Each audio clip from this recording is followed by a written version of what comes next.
Welcome to today's deep dive.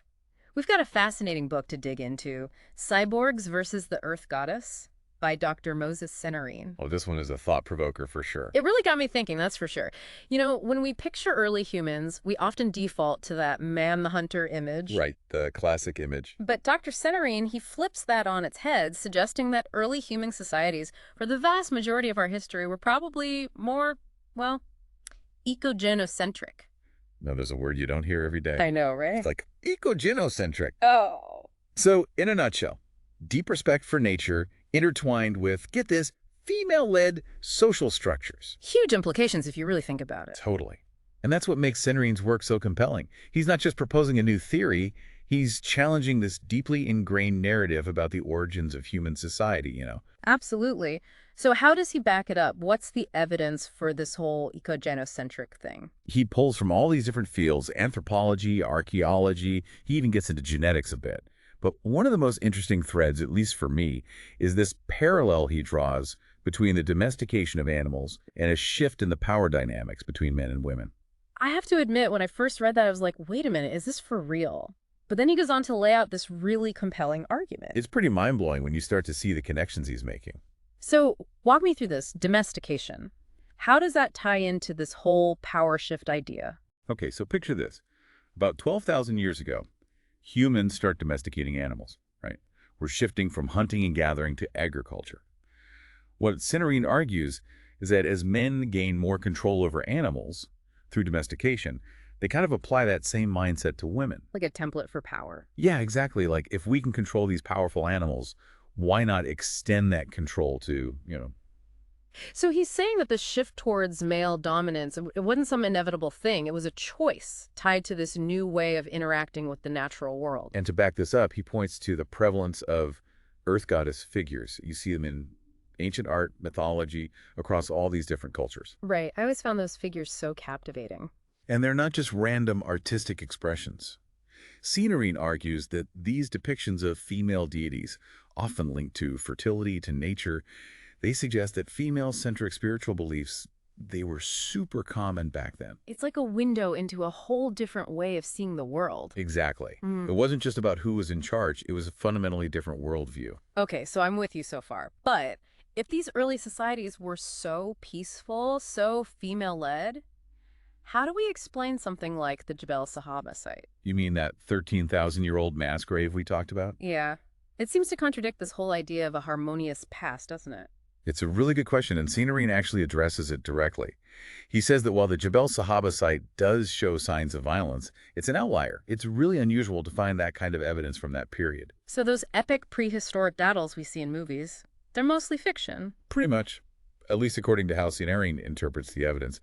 He says that large-scale warfare, it's actually pretty rare in the Paleolithic era. Okay, so we've got the Jebel Sahaba mystery, but then there's also the whole megafauna extinction thing, right? Those giant sloths, mammoths, all those incredible creatures.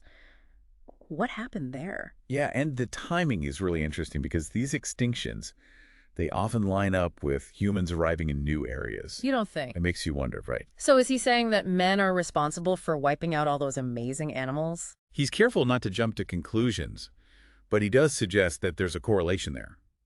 He argues that a lot of these groups, especially the ones with a more male-dominated hunting culture, they came in with a different energy, like less in tune with nature, more focused on conquering, exploiting resources. So instead of living in harmony with nature, it became all about control, domination. Right, and he argues that that shift in mentality, that's a huge part of why we're facing the environmental crises we see today.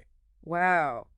Okay, so much to unpack here. We've got a potential link between the domestication of animals and a shift in power dynamics between the sexes, evidence for a completely different way of life in prehistory, and then this whole question of men's relationship to nature and how that might be connected to our current ecological crisis. It's a lot to process, for sure. Yeah. But it's incredibly thought-provoking, don't you think? Absolutely. It really makes you question everything you thought you know. And that actually leads us to another really interesting part of Seenarine's argument. He talks about how those things we often dismiss as women's work back then, they were actually foundational to civilization itself. Okay, so we're talking about gathering, agriculture, all of that. Exactly. Things that for a long time haven't really been given their due. They were seen as secondary to hunting to warfare. Right, like, oh, the men are out there doing the important stuff. Exactly. But centering's saying, hold on a minute. These activities, these so-called women's roles, they weren't just about survival on a day-to-day basis. They actually laid the groundwork for everything that came after. So give me some concrete examples. What kind of evidence is he working with here? We'll take agriculture, for instance. Seenarine makes a strong case that women, they were probably the primary drivers behind the development of agriculture. Now, that makes sense when you think about it. Right. I mean, who's more likely to have that deep knowledge of plants, of their cycles, to be experimenting with cultivation? It's like that old saying, women hold up half the sky. More like they planted the seeds for the whole darn thing. Exactly. And it's not just about putting food on the table. It's about transforming our whole relationship with the environment. We go from being at the mercy of nature to shaping it. A total game changer. And speaking of game changers, those incredible cave paintings we talked about earlier, I have a confession to make. I always sort of pictured, a bunch of guys huddled around painting those images. It's a common assumption. But Seenarine throws a real curveball here. He suggests that a lot of those cave paintings, maybe even most of them, were actually created by women. Whoa, really? Now, how does he arrive at that conclusion? He looks at all sorts of clues, the handprints they find near the paintings, the themes, the tools used. So not just random speculation, he's basing this on actual evidence. Absolutely. He points out that the handprints are often smaller, more delicate, suggesting... Women. Right. And then the subject matter itself often focuses on animals, on the cycles of nature, things traditionally associated with, you guessed it, Women's roles. exactly. And he even gets into the pigments they use, the tools, the whole 9 yards. It's fascinating stuff. Okay, so we've got art, we've got agriculture. What about things like, say, language or early technologies? Those seem like a bit of a leap. He goes there too. With language, he talks about how women were, in most societies, the primary caregivers. So all that talking to babies, all that singing. That's part of it.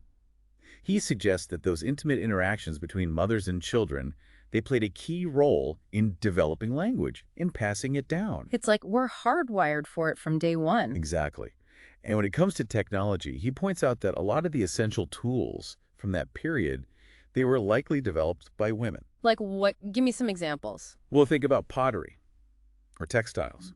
Food preservation techniques. All these things were essential for survival back then. It's almost like we've been looking at prehistory through this really narrow lens. That's a great way to put it. We focus on the hunting, the warfare, and we miss this whole other side of the story. And it's a story that needs to be told. Seenarine certainly thinks so. He argues that if we really want to understand our past, and by extension our present, we need to move beyond these rigid gender roles. It's about seeing the bigger picture. Exactly. And that brings us to another really crucial point. Seenarine doesn't shy away from connecting these ancient patterns to the environmental challenges we face today. Right. This isn't just about rewriting history books. It's about understanding how we got to where we are now. Precisely. And that's where things get really, really interesting. So where do we even begin to bridge that gap after thousands of years of ingrained patriarchy? Feels pretty daunting. Where do we start to unravel all of that?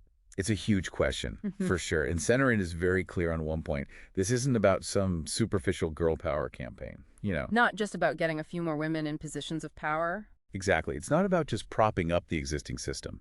He argues that we need a totally different approach. We have to shift away from this model of dominance and control. This zero-sum game where there's always a winner and a loser. Right.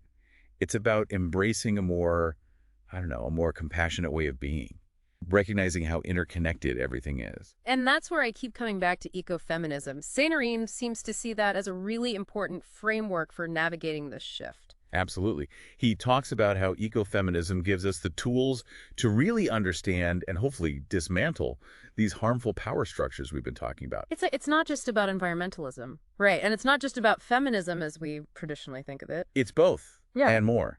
It's about the link between social justice and environmental justice. Like two sides of the same coin.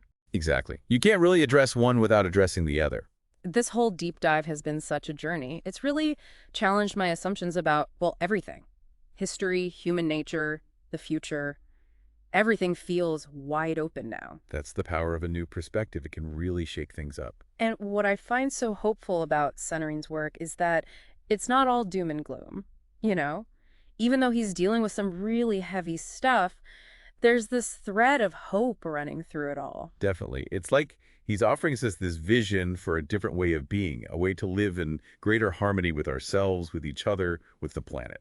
So where do we go from here? It feels like a lot to process, but also like where do we even begin to put these ideas into practice? That's something for all of us to consider.